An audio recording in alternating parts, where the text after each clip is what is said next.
आगे बढ़ने से पहले हमारे चैनल को सब्सक्राइब करें और बेल आइकन को जरूर दबाएं ताकि आपको इंडियन माइनिंग एग्जामिनेशन की अपडेट्स सबसे तेज मिलती रहे। Hi everyone, welcome to our channel mining technical. आज के इस वीडियो में हम लोग कोल माइंस रेगुलेशन 2017 का regulation number 31 qualification and appointment of ventilation officer discuss करने वाले हैं। तो हमेशा की तरह देर न करते हुए चलिए कुछ नया सीखते हैं।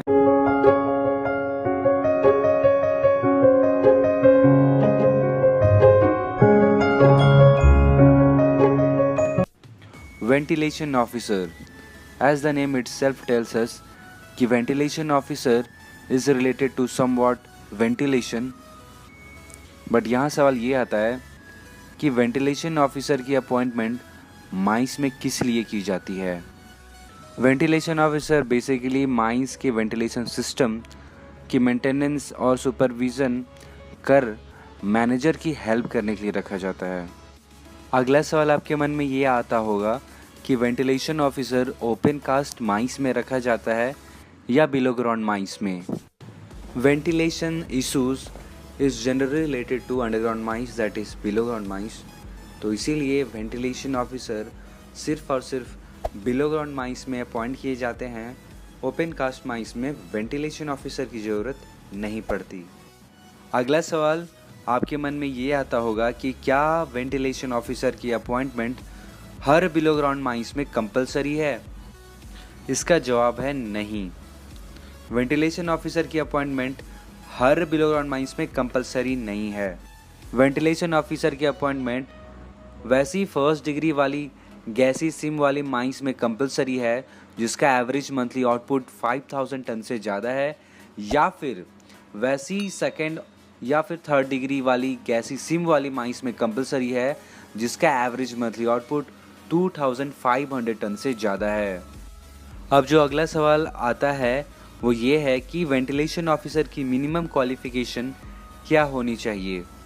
वेंटिलेशन ऑफिसर की क्वालिफ़िकेशन बेसिकली दो चीज़ों पर निर्भर करती है। Number 1 average monthly output and number 2 degree of गैसीनेस।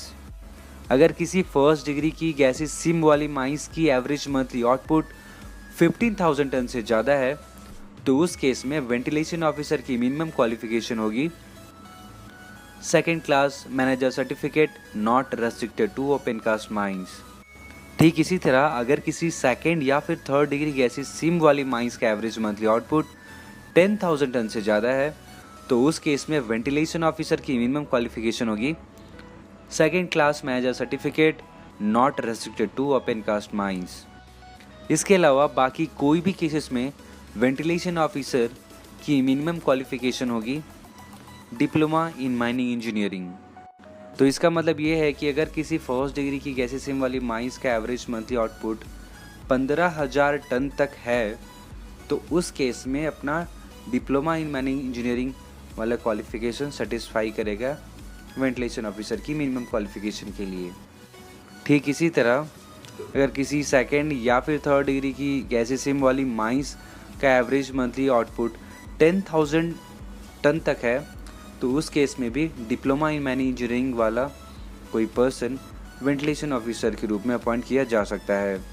इसके बाद जो अगला सवाल आपके मन में ये आता होगा कि क्या सेफ्टी ऑफिसर के पद के साथ वेंटिलेशन ऑफिसर का पद मिलाया जा सकता है।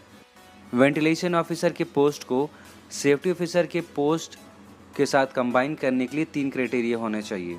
नंबर 1 वो फर्स्ट डिग्री की गैसी सिम होनी चाहिए। नंबर 2 उसका एवरेज मंथली आउटपुट 15,000 टन से कम होना चाहिए।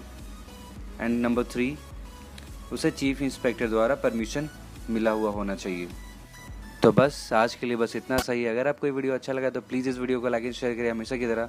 अगर आपके मन में कोई थॉट या डाउट है तो प्लीज़ हमें इस वीडियो के कमेंट सेक्शन में जरूर बताएं। अगर आप हमारे टेलीग्राम ग्रुप में जुड़ना चाहते हैं तो डिस्क्रिप्शन में दिए गए लिंक पर क्लिक करें। और अगर आपने अभी तक हमारा चैनल सब्सक्राइब नहीं किया तो प्लीज़ हमारे चैनल को सब्सक्राइब भी कर लें। टिल देन एज ऑलवेज जय हिंद जय भारत।